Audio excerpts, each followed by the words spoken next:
Puff pastry is one of the most famous and delicious bakery products of all time. Its flaky, buttery texture melts in your mouth. But what really makes puff pastries? Puff pastries. Today we will dive deeper into the chemistry of puff pastry and the science of why it tastes so good.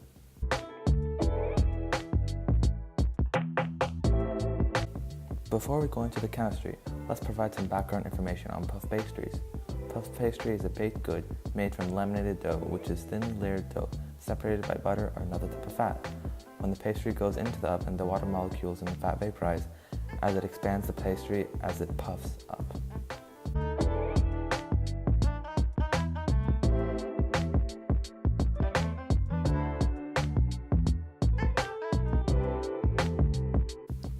There are two distinct types of puff pastries, the Scotch or Blitz method and the English or French method. The Scotch Blitz method has fat in between the dough in small cubes, like this one here.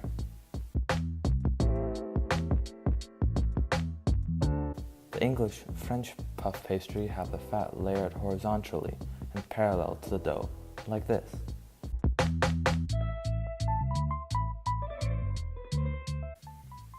In this model, we can think of the box as a layer of dough and the liquid as a fat, maybe butter in this case.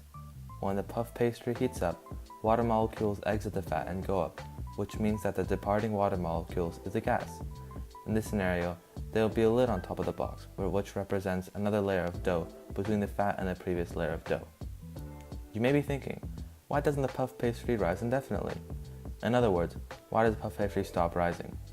This is because of the condensation rate, which means that the water gas molecules go back into the fat. These two rates reach dynamic equilibrium, which is a phenomenon we studied in class, and the equilibrium is called vapor pressure. Vapor pressure of the pastry equals the rate of equilibrium between the condensing and evaporating water molecules of fat. The magic of puff pastry is all about the puff. Usually people wonder how it rises in the first place, because normally in order for the dough to rise like that, it would require yeast, baking soda, or baking powder.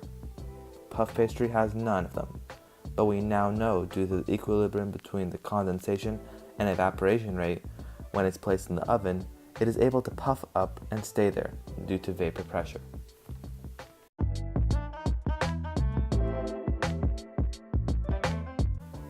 Now, on to our next topic. In order to make puff pastry or any other baked good, gluten is an important element. Gluten is made up of two types of proteins, gliadin and glutenin, which can be determined and divided by their solubility in aqueous alcohol solutions, gliadin being insoluble and glutenin being soluble. We'll focus on glutenin a little bit more today because it is the more important of the two in regards to its usefulness in food because it is an essential ingredient in the dough.